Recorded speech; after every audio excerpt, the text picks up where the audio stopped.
Good day friends, welcome to Homeschooling channel, Standard 10 History World War II. Today's session is the effects of the World War II. This is one of the important questions, so please listen carefully. The first one is new geopolitical power alignment. The world got itself split. New political superpowers. The communist and non-communist. The communist countries were led by Soviet Russia and non-communist countries were led by United States. The next one is nuclear proliferation. The United States and the Soviet Union entered into a race to have more nuclear powered weapons. Defense spending was more in many countries. International agencies. Many international agencies, in particular the United Nations, the World Bank and the International Monetary Fund came into existence. After the World War II, independence of the colonies. Colonial powers were forced to give independence to former colonies in a process of decolonization. India was the first to achieve independence. Empowerment of women. Women power entered into the labor force in great numbers. These are the effects of World War II. Let's see about Holocaust and its fallout. After Hitler came to power, the Jews were persecuted in many ways. They were deprived of their civil rights. Their properties took away by the government. The Nazis came up with the notion of the final solution, which was to exterminate the Jews completely. The word Holocaust is used to describe the genocide of nearly 6 million Jews by the Germans during the World War II.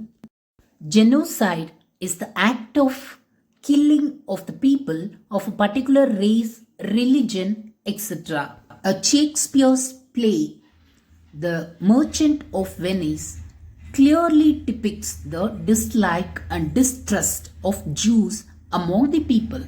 Universal Declaration of Human Rights. In the aftermath of Holocaust, the UN efforts to protect human rights on a global basis resulted in the constitution of UN Commission on Human Rights.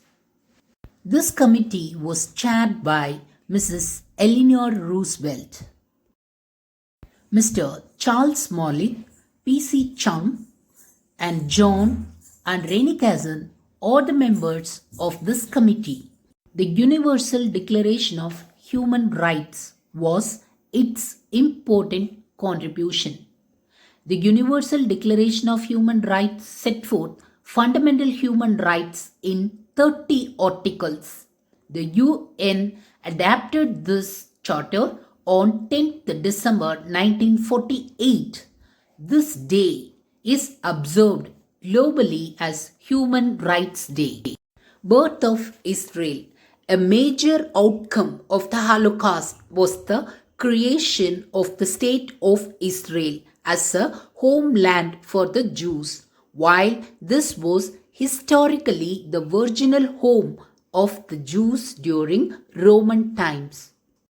New international order. By 1941, the United States and Britain began to give serious consideration to the need for international cooperation for achieving lasting peace among all the nations. International economic and financial stability were also important objectives. All these would need international organizations with members of the various nations across the world working together for the common purposes. Friends, we are in the very important part of this lesson, that is United Nations. The first initiative for the United Nations came from the United States and Britain in 1941. When they issued a joint declaration which is known as the Atlantic Charter. This declaration of United Nations was accepted by all the 26 countries which were fighting against the Axis powers on New Year's Day 1942. The Charter of United Nations was signed on June 26, 1945 by 51 nations. Now, the United Nations has 193 member states and each one, big or small, has an equal vote in the United Nations. General Assembly and Security Council. The United Nations functions almost like any government through its principal organs, which are similar to the legislative, executive, and judicial wings of a state. The Security Council has 15 members, 5 countries, the United States, Britain, France, Russia, and China are permanent members. And there are 10 temporary members who are elected in rotation. These two bodies function like a legislature. Each of the permanent members has the right to negative vote, that is, veto any decision by the other members of the Security Council.